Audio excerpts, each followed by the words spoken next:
La Tierra inhabitable. David Wallace Wells @Wallace Wells. Publicado en el New York Magazine 10 de julio de 2017. Traducción al español, Pep Álvarez. Vídeo Denis Viruez @Denis Viruez.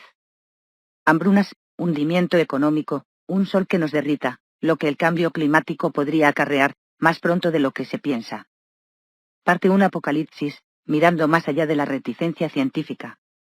Es peor de lo que se pueda pensar, lo prometo. Si tu preocupación por el calentamiento global está dominado por el miedo a las subidas del nivel del mar, apenas estás escarbando en la superficie de lo que los terrores son posible, incluso a lo largo de la vida de un adolescente de nuestro tiempo. Y aún así esos mares crecientes y las ciudades que los mares cubrirán han dominado hasta tal punto las imágenes sobre el calentamiento global y sobrecogido nuestra capacidad ante el pánico climático, que han obstruido nuestra percepción de otras amenazas, mucho más cercanas. Que los océanos inunden la costa es algo muy malo, pero huir de la costa no será suficiente. En efecto, a falta de una adaptación significativa del modo de vida de millones de personas, para finales de este siglo, partes de la Tierra serán casi inhabitables y otras partes terriblemente inhóspitas. Incluso cuando nos entrenamos sobre el cambio climático, no somos capaces de entender su alcance. Este pasado invierno, durante un número de días, 6 o 7 grados más calentaron el Polo Norte, derritiendo el hielo permanente donde se encontraba, en la zona de Svalbard en Noruega, un banco de alimentos, semillas, mundial, denominado Apocalipsis, diseñado para asegurar la supervivencia de nuestra agricultura ante una catástrofe, y que al parecer quedó inundada por el cambio climático menos de 10 años después de haber sido construido. Quizás ya sepas todo esto. Hay historias alarmantes en las noticias cada día, como las del mes pasado, que parecían sugerir que datos de los satélites mostraban que el calentamiento global desde 1998 había ido el doble más rápido de lo que los científicos pensaban. De hecho, la historia subyacente era considerablemente menos alarmante que los titulares. O las noticias de la Antártida en mayo pasado, cuando una grieta en un casquete de hielo creció 11 millas en 6 días y después siguió creciendo, a la fractura solo le faltan 3 millas más, y para cuando se lea este artículo puede haber llegado a mar abierto, donde caerá al mar uno de los glaciares más grandes que hayan existido, un proceso conocido poéticamente como parto. Pero no importa lo bien informado que se esté, seguramente no se estará lo suficientemente alarmado. Durante las últimas décadas nuestra cultura se ha vuelto apocalíptica con las películas de zombies y las distopias de Mad Max, quizás el resultado colectivo de la ansiedad climática mal ubicada. No obstante, cuando se trata de contemplar los peligros del calentamiento en nuestro mundo real, padecemos de un increíble fallo de imaginación. Las razones para eso son muchas. El tímido lenguaje de las probabilidades científicas, que el climatólogo James Hansen denominó reticencia científica en una publicación en la que criticaba a los científicos por publicar sus propias observaciones tan concienzudamente que erraban en comunicar lo terrible que era la amenaza. El hecho de que el país esté dominado por un grupo de tecnócratas que cree que cualquier problema se puede resolver y una contracultura que ni siquiera ve el calentamiento como un problema que merezca la pena tratarse. La manera en que el negacionismo del cambio climático ha hecho que los científicos sean más cautelosos al ofrecer advertencias especulativas. La simple velocidad del cambio y también su lentitud, de tal manera que ahora solo estamos viendo los efectos del calentamiento de décadas pasadas. Nuestra incertidumbre sobre la incertidumbre, que el autor de temas climáticos Naomi Oreskes ha sugerido que nos impide prepararnos, aunque cualquier cosa peor que un desenlace de nivel medio fuera incluso posible. La manera en que asumimos que el cambio climático golpeará fuerte en otro lugar, no en todas partes. La pequeñez, 2 grados, y la magnitud, 1.8 trillones de toneladas, y lo abstracto, 400 partes por millón, de los números. La incomodidad de considerar un problema que es muy difícil, si no imposible de resolver. La escala totalmente incomprensible de ese problema, que anuncia la perspectiva de nuestra propia aniquilación. Simplemente miedo. Pero la aversión que surge del miedo es una forma de negación también. Entre la reticencia científica y la ficción científica está la ciencia propiamente dicha. Este artículo es el resultado de docenas de entrevistas e intercambios con climatólogos e investigadores en asuntos afines y refleja cientos de publicaciones científicas sobre el tema del cambio climático. Lo que sigue no es una serie de predicciones sobre lo que sucederá, eso será determinado en gran parte por la mucho menos ciencia cierta de la respuesta humana. Por el contrario, es un retrato de nuestro mejor entendimiento de a dónde está dirigiendo el planeta la acción ausente de agresividad. Es improbable que todos estos escenarios de calentamiento se lleven a efecto plenamente, principalmente porque la devastación que ocurrirá en el camino sacudirá nuestra complacencia. Pero son esos escenarios y no el clima actual, el punto de partida. De hecho, son nuestra hoja de ruta. Historias/artículos relacionados. La cámara acorazada Apocalipsis está bien por ahora. La estructura ha sido asegurada y las semillas están a salvo. Pero tratar el episodio como una parábola de inundación latente dejó a un lado la noticia más importante. Hasta hace muy poco los hielos perpetuos no era un asunto principal para los científicos del clima, porque, como el nombre sugiere, era suelo que estaba permanentemente congelado. Pero los hielos perpetuos del Ártico contienen 1.8 trillones de toneladas de carbono, más del doble de lo que actualmente está suspendido en la atmósfera de la Tierra.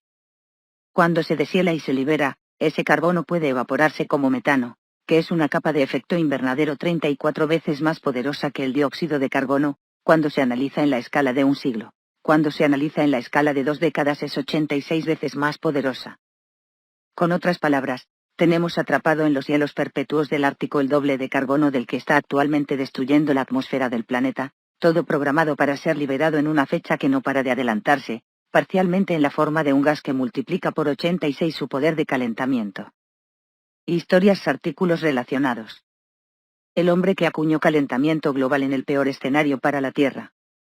Los modelos son demasiado conservadores, un paleontólogo sobre el cambio climático hoy.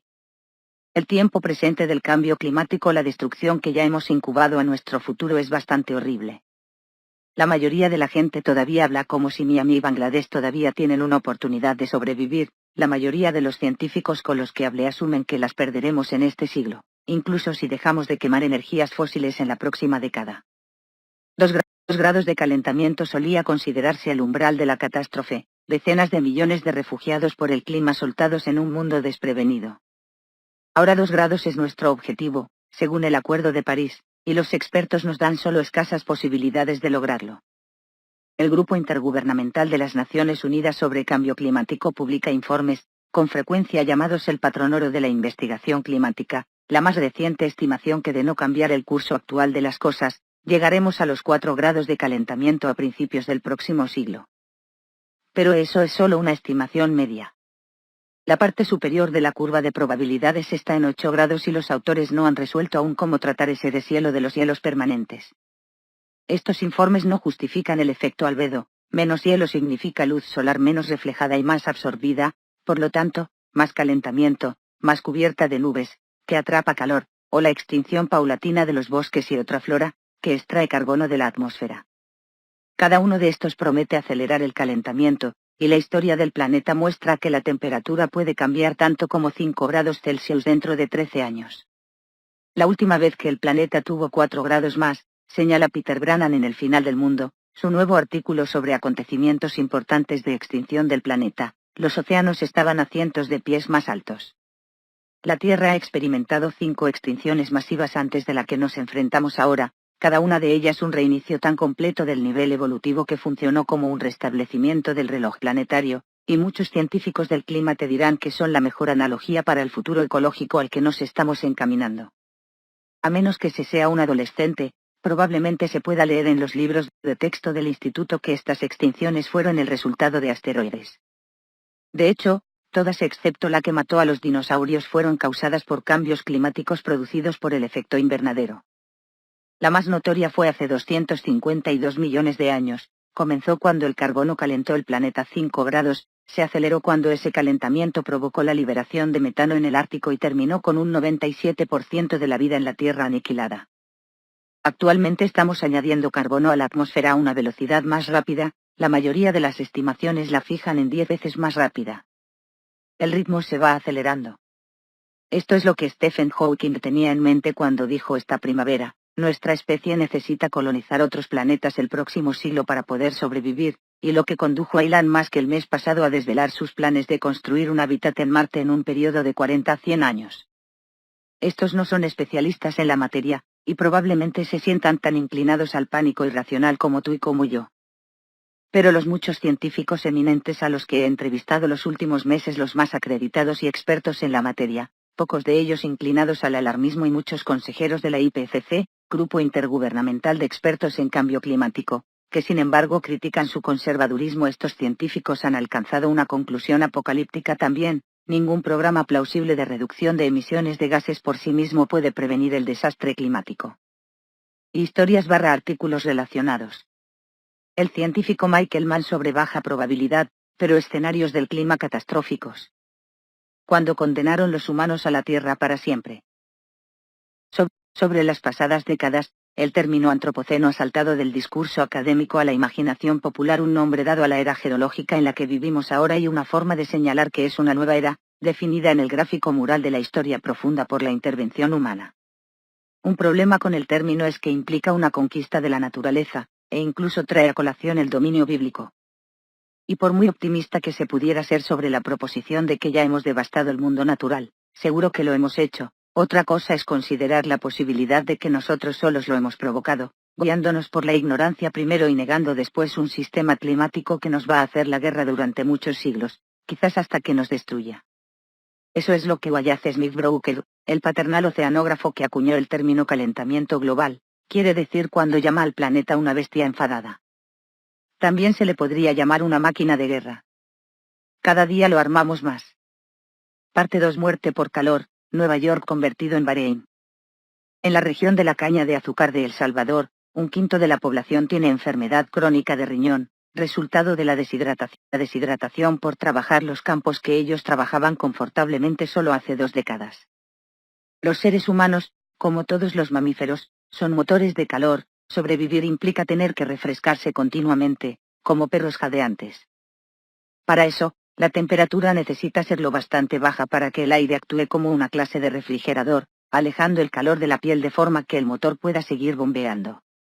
A 7 grados de calentamiento eso sería imposible para las grandes áreas de la zona ecuatorial del planeta y especialmente para los trópicos, donde la humedad se añade al problema. En las selvas de Costa Rica, por ejemplo, donde la humedad alcanza el 90%, simplemente ir de un lado para otro en el exterior cuando hace 105 grados Fahrenheit sería letal. Y el efecto sería rápido: en unas pocas horas un cuerpo humano moriría de calor dentro y fuera. Los escépticos del cambio climático señalan que el planeta se ha calentado y enfriado muchas veces antes, pero la ventana climática que ha permitido la vida humana es muy estrecha, incluso para los estándares de la historia planetaria. A 11 o 12 grados de calentamiento, más de la mitad de la población mundial, como está distribuida hoy, moriría de calor. Casi con toda seguridad no hará tanto calor este siglo, aunque los modelos de emisiones continuadas nos llevan a ese escenario finalmente. Este siglo, y especialmente en los trópicos, los puntos álgidos irán más rápidamente incluso que un aumento de 7 grados. El factor clave es algo llamado temperatura del bulbo húmedo, que es un término de medida de laboratorio casero, el calor registrado en un termómetro envuelto en un calcetín húmedo colgado en el aire, ya que la humedad se evapora de un calcetín más rápidamente en aire caliente. Este único número refleja ambas cosas, calor y humedad. Hoy en día la mayoría de las regiones alcanzan un máximo de bulbo húmedo de 26 o 27 grados Celsius, la verdadera línea roja para la habitabilidad es 35 grados. Lo que se llama estrés por calor aparece mucho antes. Artículos relacionados. Michael Oppenheimer, solo un 10% de probabilidad de que alcancemos los acuerdos de París. En realidad, estamos próximos a eso ya. Desde 1980 el planeta ha experimentado un aumento de 50 en el número de lugares que experimentan calor peligroso o extremo. Un aumento mayor va a llegar pronto. Los 5 veranos más calurosos de Europa desde 1500 han ocurrido todos desde 2002 y pronto la IPCC advierte que simplemente estar en el exterior en esa época del año será dañino para una gran parte del planeta. Incluso si alcanzamos los objetivos de París de 2 grados de calentamiento, ciudades como Karachi y Calcuta se harán inhabitables, padeciendo olas de calor mortal como las que las atacó en 2015. A 4 grados, la ola mortal de calor europea de 2003, que mató a unas 2000 personas al día, será un verano normal. A 6 grados, según una evaluación enfocada solamente en los efectos dentro de los Estados Unidos por la Administración Atmosférica y Oceánica Nacional, el trabajo de cualquier tipo en verano sería imposible en el Valle del Bajo Mississippi y todo el mundo en el país al este de las montañas rocosas estaría bajo más estrés por calor que nadie en ningún lugar del mundo hoy. Como Joseph Graham ha dicho en su libro Cambio Climático. Lo que todo el mundo debe saber: el estrés por calor en la ciudad de Nueva York excedería el de Bahrein de hoy en día, uno de los lugares más calurosos del planeta, y la temperatura de Bahrein induciría la hipertermia incluso en las personas que estuvieran durmiendo.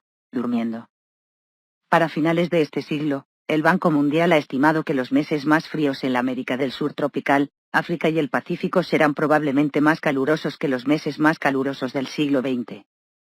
El aire acondicionado puede ayudar, pero terminará añadiéndose al problema del carbono, además, dejando a un lado los centros comerciales de clima controlado de los Emiratos Árabes, no es ni remotamente plausible vender aire acondicionado a todas las partes del mundo, muchas de ellas las más pobres también. Y ciertamente, la crisis será más dramática en el Medio Oeste y el Golfo Pérsico, donde en 2015 el índice de calor registró temperaturas tan altas como 72,3 grados Celsius, 163 grados Fahrenheit. Dentro de unas cuantas décadas la peregrinación a la Meca será físicamente imposible para los 2 millones de musulmanes que realizan la peregrinación cada año. No es solo la peregrinación, ni la Meca, el calor está matándonos ya. En la región de la caña de azúcar del Salvador, 1/5 de la población tiene enfermedad crónica de riñón, incluyendo 1/4 de los hombres, presunto resultado de la deshidratación por trabajar los campos que podían trabajar fácilmente hace 2 décadas. Con diálisis, que es costoso, aquellos con fallo renal pueden esperar vivir 5 años, sin ella la esperanza de vida es de unas pocas semanas. Por supuesto, el estrés por calor promete golpearnos en otras partes del cuerpo también. Cuando escribo estas líneas, en el desierto de California a mediados de junio, hace 49,4 grados Celsius, 121 grados Fahrenheit, en la puerta de mi casa y no es un récord de temperatura alta. Parte 3. El final de los alimentos rezando para que haya campos de maíz en la tundra. Los climas difieren y las plantas varían, pero la regla básica para las cosechas de cereales en temperatura óptima es que, por cada grado de calentamiento, la producción de cosechas desciende un 10%. Algunas estimaciones llegan al 15% o incluso un 17%. Lo que significa que, si el planeta es 5 grados más cálido a finales de siglo, podemos tener un 50% de personas más que alimentar y 50% menos de granos para darles. Y con las proteínas es peor, se necesitan 16 calorías de grano para producir solo una simple caloría de carne de hamburguesa, sacada de una vaca que pasó su vida contaminando el clima con ventosidades de metano. Los fisiólogos de las plantas excesivamente optimistas señalarán que el cálculo del cultivo de cereales se aplica únicamente a aquellas regiones en la cúspide de temperatura creciente, y llevan razón en teoría, un clima más cálido hará que sea más fácil cultivar maíz en Groenlandia. Pero como el trabajo pionero de Rasamand Neillard y David Battisti ha mostrado, los trópicos son ya demasiado calurosos para el cultivo eficiente de grano, y aquellos lugares donde se produce el grano hoy ya están en temperatura óptima de crecimiento, lo que significa incluso que un pequeño calentamiento los empujará cuesta abajo a la disminución de productividad. Y no se pueden mover fácilmente las tierras de cosechas unos cientos de millas al norte, porque la producción en lugares como la Canadá remota o Rusia está limitada por la calidad de su suelo. El planeta tarda muchos siglos en producir un suelo óptimamente fértil. Las sequías podrían ser un problema incluso peor que el calor, con algunas de las tierras más cultivables del mundo convertidas rápidamente en desierto. Las precipitaciones son notoriamente difíciles de pronosticar, no obstante, las predicciones para más adelante en este siglo son básicamente unánimes, sequías sin precedentes casi en todos los lugares donde se producen los cultivos hoy. Para 2080, si no hay una reducción drástica de las emisiones, el sur de Europa estará en permanente sequía extrema, mucho peor de lo que la cuenca de polvo estadounidense nunca fue. Lo mismo ocurrirá en Irak y Siria y gran parte del Medio Oeste, algunas de las partes más densamente pobladas de Australia, África y América del Sur, y las regiones granero de China. Ninguno de estos lugares, que hoy producen gran parte de los alimentos del mundo, serán fuentes fiables de alimentos. Y con respecto a la cuenca de polvo original, un estudio de la NASA de 2015 predijo que las sequías en las llanuras estadounidenses y al suroeste no serían solamente peor que en la década de los años 30 del siglo XX, sino peor que ninguna sequía en los últimos 1000 años, y eso incluye las sequías que golpearon entre 1100 y 1300, que secó todos los ríos al este de las montañas de Sierra Nevada, Estados Unidos, y puede haber sido responsable de la muerte de la civilización Anasazi. Recuerda que no vivimos en un mundo donde no haya hambre. Lejos de ser así, la mayoría de las estimaciones pone la cifra de desnutridos en 800 millones a nivel global. En el caso de que no se sepa, esta primavera ha traído ya una hambruna cuádruple sin precedentes a África y el Medio Oeste. Las Naciones Unidas ha advertido de que episodios de inanición en Somalia, Sudán del Sur, Nigeria y Yemen podría matar a 20 millones de personas. Parte 4. Plagas del clima que ocurre cuando los hielos bubónicos se derriten. Las rocas, en el lugar adecuado, son un testimonio de la historia planetaria, eras tan largas como millones de años, aplastadas por las fuerzas del tiempo geológico en estratos, con la anchura de unas pulgadas, o de solo una pulgada, o incluso menos. El hielo funciona de esa manera también, como un archivo del clima, pero también es historia congelada, alguna de la cual puede ser reanimada cuando el hielo se descongele. Hoy en día hay, atrapado en los hielos del Ártico, enfermedades que no han circulado por el aire millones de años, en algunos casos desde antes que la raza humana estuviera aquí para enfrentarlas. Lo que significa que nuestro sistema inmunológico no tendría ni idea de cómo luchar contra ellas cuando esas plagas emerjan del hielo. El Ártico también almacena organismos aterradores de épocas más recientes. En Alaska, ya los investigadores han descubierto restos de la gripe de 1918 que infectó a 500 millones de personas y mató a 100 millones, alrededor del 5% de la población mundial y casi 6 veces más de los que habían muerto en la Guerra Mundial, por lo que la pandemia sirvió como una especie de terrible piedra angular.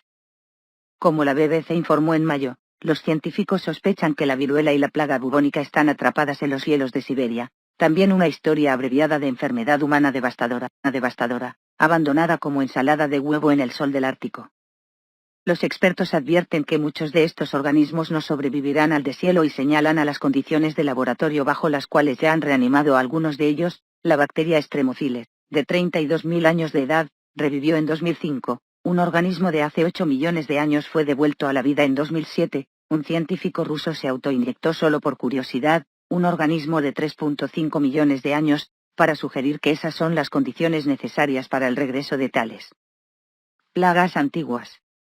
Pero el año pasado un chico murió y otros 20 quedaron infectados por anthrax, liberada cuando hielo permanente en retroceso dejó al descubierto el esqueleto congelado de un reno muerto por la bacteria. Hace al menos 75.000 años, 2.000 renos actuales fueron infectados también, esparciendo la enfermedad más allá de la tundra.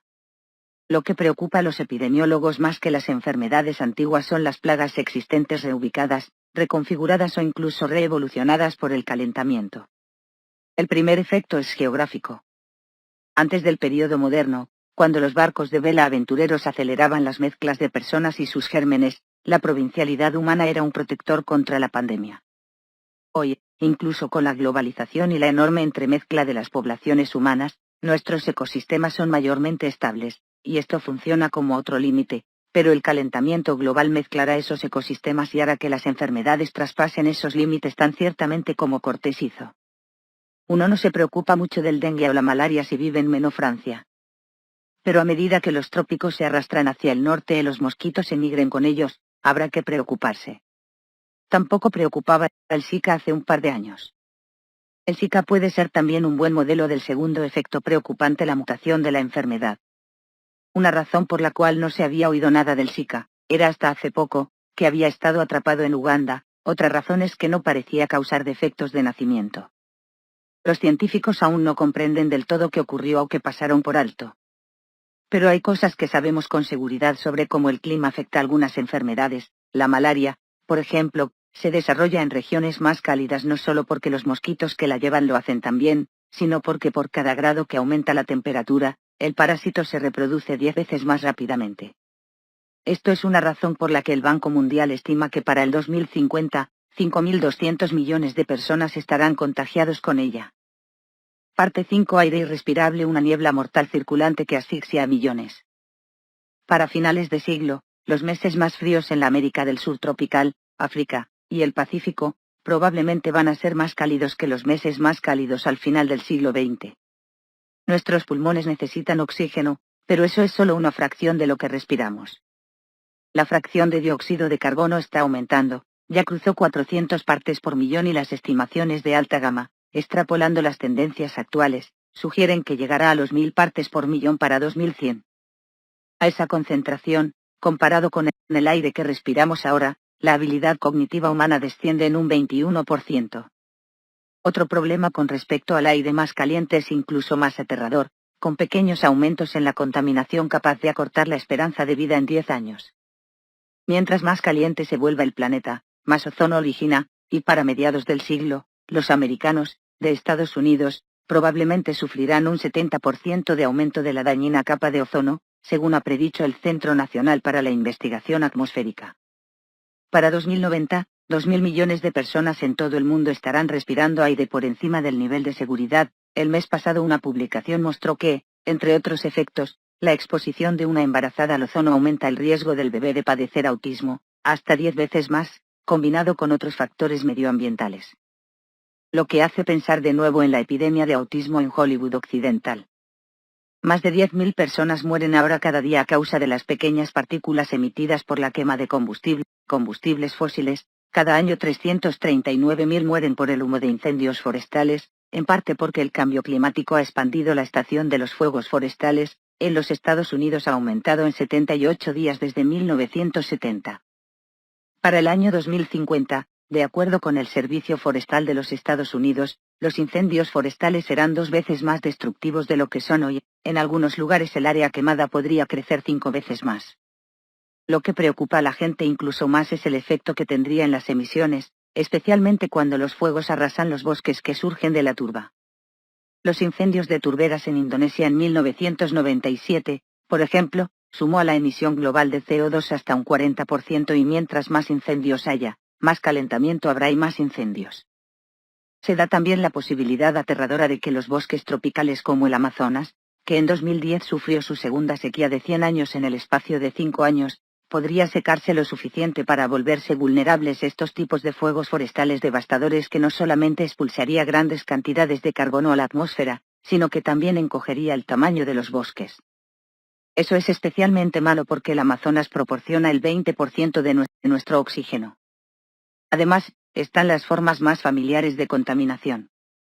En 2013 el hielo derretido del Ártico remodeló los patrones atmosféricos en Asia, privando a la China industrial de los sistemas de ventilación natural de los que había llegado a depender, que cubrió gran parte del norte del país de un humo irrespirable.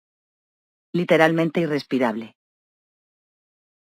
Un parámetro llamado índice de calidad del aire clasifica por categorías los riesgos y culmina en un margen de 301 a 500, advirtiendo de serio agravamiento de enfermedades de pulmón y corazón y mortalidad prematura en personas con enfermedades cardiopulmonares y los ancianos y para todos los otros serios riesgos de efectos respiratorios. En ese nivel, todo el mundo debería evitar esfuerzos en el exterior. El aire apocalipsis chino de 2013 alcanzó lo que habría sido un índice de calidad del aire de 800. Ese año la niebla tóxica fue responsable de 1/3 de todas las muertes del país. Parte 6. La guerra perpetua, la violencia provocada por el calor. Los climatólogos son muy cuidadosos al hablar de Siria. Quieren que se sepa que mientras el cambio climático produjo una sequía que contribuyó a la guerra civil, no es exactamente justo decir que el conflicto es el resultado del calentamiento. Justo al lado, Líbano sufrió los mismos fallos de cosechas. Pero investigadores como Marshall Burke y Salman Siang han podido cuantificar algunas de las relaciones no obvias entre la temperatura y la violencia. Por cada medio grado de calentamiento, dicen, las sociedades verán entre un 10 y un 20% de aumento en la probabilidad de conflicto armado. En la ciencia del clima nada es simple, pero la aritmética es desgarradora. Un planeta 5 grados más caliente tendría la mitad más de guerras de las que tenemos hoy. En general, los conflictos sociales podrían duplicarse este siglo. Esta es una razón por la que, como casi cada científico del clima con el que he hablado ha señalado, los militares norteamericanos están obsesionados con el cambio climático. La sumersión de todas las bases de la Armada Americana por la subida del nivel del mar es suficiente problema, pero ser la policía del mundo es un poco más duro cuando el nivel de delincuencia se duplica. Por supuesto, no es solo Siria donde el clima ha contribuido al conflicto. Algunos especulan que el elevado nivel de lucha por todo el Medio Oeste durante la pasada generación refleja las presiones del calentamiento global, una hipótesis bastante cruel teniendo en cuenta que el calentamiento comenzó a acelerarse cuando el mundo industrializado extrajo y después quemó el petróleo de la región. ¿Qué cuenta para la relación entre el clima y los conflictos? Algo está relacionado con la agricultura y la economía, mucho tiene que ver con las migraciones forzosas, ya en un alto récord, con al menos 65 millones de personas desplazadas vagando por el planeta ahora mismo. Pero también está el simple hecho de la irritabilidad individual. El calor aumenta los índices de delincuencia local y el uso de palabras hirientes en los medios sociales, y la probabilidad de que un lanzador, en béisbol, de primera división, llegando al montículo después de que su compañero de equipo haya sido golpeado en el campo, golpee a su bateador oponente en represalia. Y la llegada de aire acondicionado al mundo desarrollado, a mitad del siglo pasado, hizo muy poco por resolver el problema de la ola de delincuencia veraniega. Parte 7. Hundimiento económico permanente. Capitalismo sombrío en un mundo más pobre. El mantra murmurante del neoliberalismo global que imperó entre el final de la Guerra Fría y el comienzo de la Gran Recesión es que el crecimiento económico nos salvaría de todo. Pero en la secuela del colapso de 2008, un gran número de historiadores que estudiaban lo que llamaban capitalismo fósil han empezado a sugerir que la historia entera del crecimiento económico rápido, que empezó de alguna manera de repente en el siglo XVIII, no es el resultado de la innovación o del comercio o de la dinámica del capitalismo global, sino simplemente de nuestro descubrimiento de energías fósiles y toda su potencia bruta, una inyección de una sola vez de nuevo valor dentro de un sistema que se había caracterizado previamente por una vida de subsistencia global. Antes de los combustibles fósiles, nadie vivía mejor que sus padres o abuelos o antepasados de 500 años atrás, excepto en la secuela inmediata de una gran plaga como la peste negra, que permitió a los afortunados supervivientes engullir los recursos liberados por las fosas comunes. Después de que hayamos quemado todos los combustibles fósiles, estos académicos sugieren que quizás regresaremos a una economía global de estado estacionario. Por supuesto, esa inyección de una sola vez tiene un coste devastador a largo plazo: el cambio climático. La investigación más interesante sobre los efectos económicos del calentamiento también procede de Xiang y sus homólogos, que no son historiadores del capitalismo procedente de los combustibles fósiles, pero que ofrecen un análisis bastante desolador. Cada grado Celsius de calentamiento cuesta, por término medio, 1.2% del PIB, una enorme cantidad, teniendo en cuenta que contamos el crecimiento en los dígitos bajos como fuerte. Este es un excelente trabajo en la materia y su proyección media es de un 23% de pérdida de ganancia per cápita a nivel global para finales de este siglo, como resultado de cambios en la agricultura, la delincuencia, las tormentas, la energía, la mortalidad y el trabajo.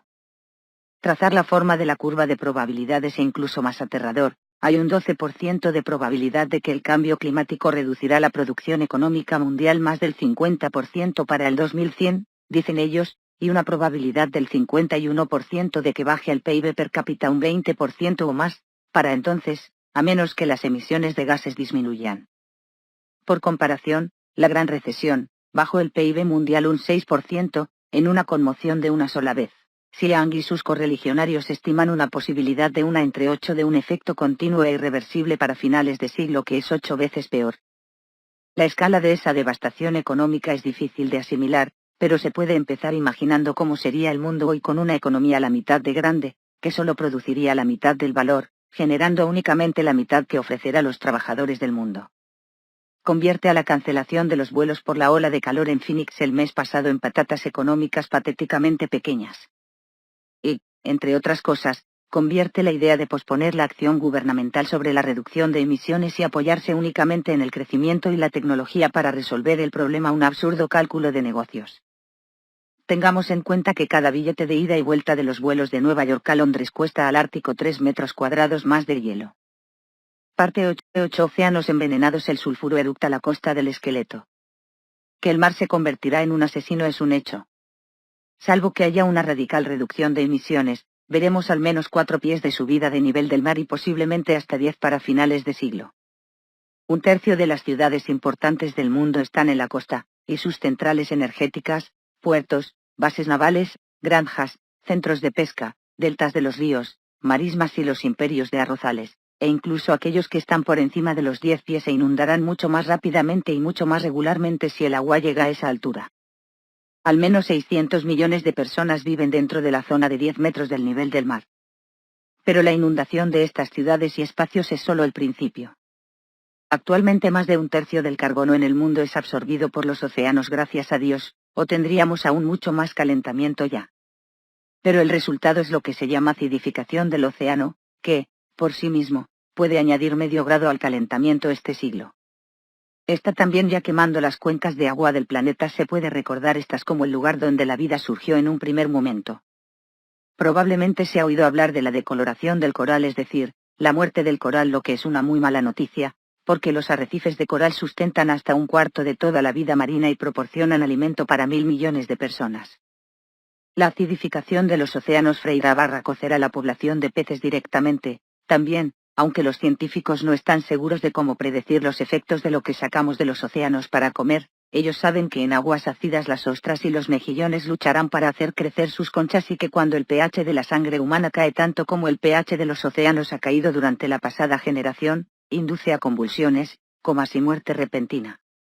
Eso no es todo lo que la acidificación de los océanos puede provocar. La absorción del carbono puede iniciar un bucle de retroalimentación en el que las aguas poco oxigenadas alimentan a diferentes clases de microbios que vuelven las aguas aún más anóxicas, sin oxigenar, primero en las zonas muertas de los océanos, después gradualmente hacia la superficie. Allí el pez pequeño muere, incapaz de respirar, lo que significa que las bacterias comedoras de oxígeno prosperan y el bucle de retroalimentación se duplica. Este proceso, en el que las zonas muertas aumentan, crecen como los cáncers, ahogando la vida marina y acabando con la pesca, está ya bastante avanzado en partes del Golfo de México y Namibia, donde el sulfuro de hidrógeno está saliendo del mar a lo largo de una extensión de 1000 millas de tierra conocida como la costa esqueleto. El nombre originalmente se refería al detritus de la industria ballenera, pero hoy es más adecuado que nunca. El sulfuro de hidrógeno es tan tóxico que la evolución nos ha entrenado a reconocer las huellas más pequeñas y seguras de este, que es por lo que nuestra nariz está tan exquisitamente entrenada a registrar la flatulencia. El sulfuro de hidrógeno es lo que hizo que un 97% de la vida en la Tierra desapareciera, una vez que todos los bucles de retroalimentación se habían desencadenado y los chorros que circulaban en un océano calentado se detuvieron. Es el gas favorito del planeta para un holocausto natural. Gradualmente, las zonas muertas del océano se expandieron, matando especies marinas que habían dominado los océanos durante cientos de millones de años, y el gas que las aguas inertes enviaban a la atmósfera envenenaron todo lo que había en tierra. Las plantas también. Pasaron millones de años antes de que los océanos se recuperaran. Parte 9. El gran filtro. Nuestra actual incredulidad no puede durar. Así pues, ¿por qué no podemos verlo? En su reciente publicación El gran trastorno mental, el novelista indio Amitabh Ghosh se pregunta por qué el calentamiento global y el desastre natural no se han convertido en asuntos de importancia máxima de la ficción contemporánea, porque no parece que seamos capaces de imaginar catástrofes climáticas, y porque no hemos tenido todavía una avalancha de novelas del género que él básicamente imagina en existencia media y denomina el misterioso ambiental. Considera, por ejemplo, las historias que se encierran en preguntas como ¿dónde estabas cuando cayó el muro de Berlín? ¿O dónde estabas el 9 de septiembre? Dice él. ¿Será alguna vez posible preguntar de la misma manera dónde estabas a 400 partes por millón? ¿O dónde estabas cuando el estante de Yellow Larsen B se rompió? Su respuesta es, probablemente no, porque los dilemas y dramas del cambio climático son simplemente incompatibles con las clases de historias que nos contamos sobre nosotros mismos, especialmente en novelas, que tienden a enfatizar el viaje de una conciencia individual más que el miasma venenoso del destino social. Seguramente esta ceguera no durará. El mundo que estamos a punto de habitar no lo permitirá. En un mundo 6 grados más cálido, el ecosistema de la Tierra ebullirá con tantos desastres naturales que empezaremos a llamarles tiempo atmosférico, un constante enjambre de tifones, tornados e inundaciones fuera de control. El planeta ha saltado regularmente con episodios climatológicos que no hace mucho tiempo destruían civilizaciones completas.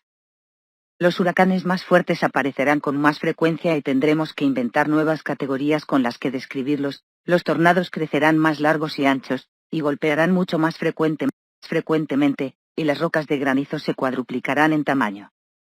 Los seres humanos solían mirar al tiempo atmosférico para profetizar sobre el futuro. Avanzando hacia adelante, veremos en su ira la venganza del pasado. Los naturalistas del pasado hablaban con frecuencia sobre el tiempo profundo, la percepción que ellos tenían, contemplando la grandeza de un valle o de una cuenca de roca, de la profunda lentitud de la naturaleza. Lo que nos depara es más como lo que los antropólogos victorianos identificaron como tiempo de soñar o todo, cuando, la experiencia semimítica, descrita por los australianos aborígenes, de encontrar en el momento presente, un pasado fuera del tiempo, cuando los antepasados, héroes y semidioses se hacinaban en una etapa épica. Se puede encontrar ya observando la distancia en pies de un glacial colapsando en el mar un sentimiento de la historia sucediendo de repente. Está sucediendo. Mucha gente percibe el cambio climático como un tipo de deuda moral y económica, acumulada desde el principio de la revolución industrial y ahora se salda después de algunos siglos. Una perspectiva útil, de alguna manera, puesto que es los procesos de la quema del carbono que empezó en la Inglaterra del siglo XVIII, que encendió el fusible de todo lo que siguió. Pero más de la mitad del carbono que la humanidad ha enviado a la atmósfera en toda su historia, se ha emitido en las 3 décadas pasadas. Desde el final de la Segunda Guerra Mundial la cifra asciende a 85%. Esto significa que, a lo largo de una única generación, el calentamiento global nos ha llevado al borde de la catástrofe planetaria, y que la historia de la misión kamikaze del mundo industrial es también la historia de una sola vida. La de mi padre, por ejemplo, nacido en 1938, entre sus primeros recuerdos la noticia de Pearl Harbor y la mítica fuerza aérea de las películas de propaganda que lo siguieron, películas que se duplicaron con la publicidad a favor del poder de la industria imperial americana, y entre sus últimos recuerdos la cobertura de la firma desesperada de los Acuerdos del Clima de París, que vio por televisión por cable, 10 semanas antes de morir de cáncer de pulmón el pasado mes de julio. O la de mi madre, nacida en 1945 de judíos alemanes que huía de las chimeneas por las que sus familiares fueron incinerados, ahora disfrutando de sus 72 cumpleaños en un paraíso de comodidades americano, un paraíso apoyado por cadenas de hipermercados de un mundo desarrollado industrializado. Lleva fumando cigarrillos sin filtro durante 57 de esos años. O la vida de los científicos. Algunos de los hombres que primero identificaron un cambio climático, y dada la generación, los que se hicieron famosos eran hombres, están incluso todavía vivos, algunos están todavía trabajando. Wally Brunker tiene 84 años y cada día conduce al trabajo en el Observatorio de la Tierra en Lamont Doherty, atravesando el río Hudson en el Upper West Side de Nueva York. Como la mayoría de aquellos que primero dio la señal de alarma, él cree que ninguna cantidad de reducción de emisiones por sí sola puede ayudar a evitar el desastre. Él pone su fe en la captura del carbono, tecnología no testada para extraer dióxido de carbono de la atmósfera, que Brunker estima que costará al menos varios trillones de dólares y en varias formas de geoingeniería, el nombre con el que se designa una variedad de tecnologías de ensueño lo bastante descabellada que muchos científicos del clima prefieren mirarlos como un sueño, o pesadillas, de ciencia ficción. Él está especialmente centrado en lo que se llama el enfoque del aerosol, dispersar tanto dióxido de azufre a la atmósfera que cuando se convierta en ácido sulfúrico nublará un quinto del horizonte y reflejará un 2% de los rayos del sol, proporcionando al planeta al menos un pequeño cuarto de maniobras libre de calor. Por supuesto, eso haría que nuestros atardeceres fueran muy rojos, blanquearía el cielo, generaría más lluvia ácida, dice él. Pero hay que mirar a la magnitud del problema. Tienes que ver que no dices que el gran problema no debería resolverse porque la solución causa problemas pequeños. Él no estará allí para verlo, me dijo. Pero en tu vida. Jim Hansen es otro miembro de esta generación de padrinos. Nacido en 1941, se hizo climatólogo en la Universidad de Iowa, desarrolló el modelo cero innovador por prever el cambio climático y después se convirtió en jefe de la investigación climatológica en la NASA, solo para marcharse bajo presión cuando, todavía siendo un empleado federal, presentó una demanda contra el gobierno federal acusándolos de inacción sobre el calentamiento, y fue arrestado unas cuantas veces por protestar también. La demanda, que está organizada por un colectivo llamado La Herencia de Nuestros Hijos y es descrito con frecuencia como los niños contra el cambio climático, está construida sobre una apelación a la cláusula de igual protección, a saber, que al no realizar ninguna acción sobre el calentamiento, el gobierno está violando la cláusula al imponer costes cuantiosos sobre las futuras generaciones. Está programada para que se celebre el próximo invierno en el juzgado del Distrito de Oregón. Hansen recientemente ha desistido de resolver el problema del clima con un impuesto sobre el carbono, que había sido su enfoque preferido, y se ha propuesto calcular el coste total de la medida adicional de extraer carbono de la atmósfera. Historias/artículos relacionados. Científico del clima James Hansen, el planeta podría ser ingobernable.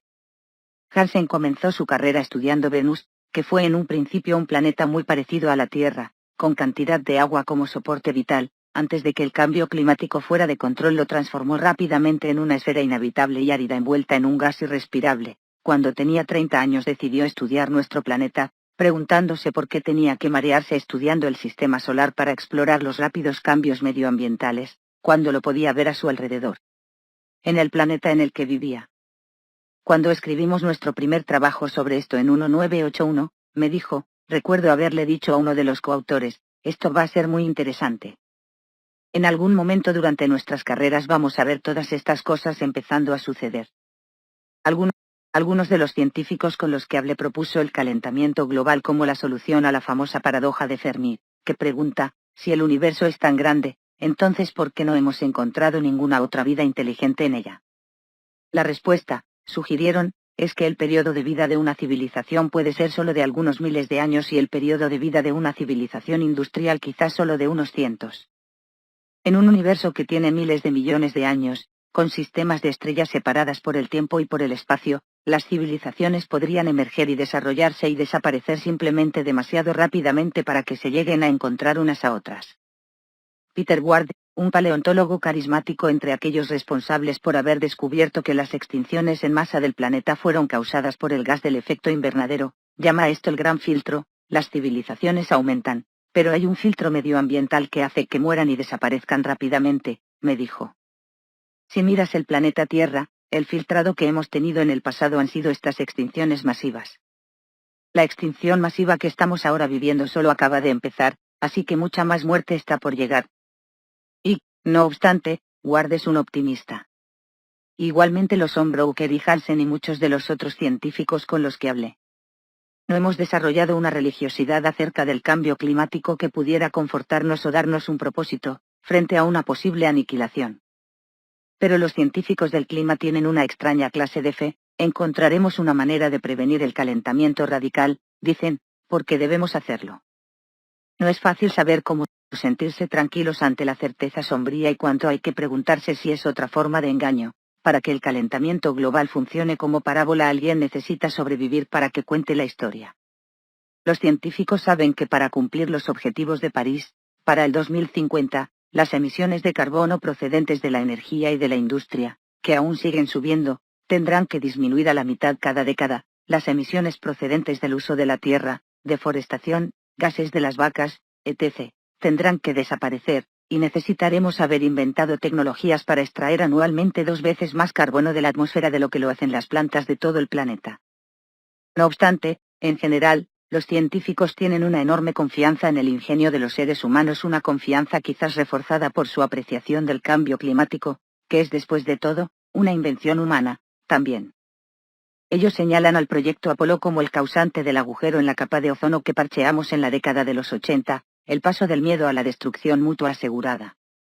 Ahora hemos encontrado una manera de diseñar nuestra propia destrucción y sin duda encontraremos una manera de diseñar cómo salir de ella, de una forma o de otra. El planeta no está acostumbrado a ser provocado así y los sistemas del clima diseñados para dar respuestas sobre los siglos y milenios nos previenen incluso aquellos que pueden estar observando cercanamente de imaginar el daño causado ya al planeta. Pero cuando verdaderamente veamos el mundo que hemos creado, dicen ellos, también encontraremos una manera de hacerlo vivible. Para ellos, la alternativa es simplemente inimaginable. Este artículo aparece el 10 de julio de 2017, en la New York Magazine. Este artículo ha sido actualizado para proporcionar un contexto para los recientes informes sobre las revisiones de los datos de un satélite, para reflejar con más exactitud la proporción de calentamiento durante el máximo térmico del Paleoceno y Oceno, con el fin de clasificar una referencia al trabajo de Peter Bren en El final del mundo, y para aclarar que James Hansen todavía apoya un enfoque basado en un impuesto del carbono ante las emisiones. Fin.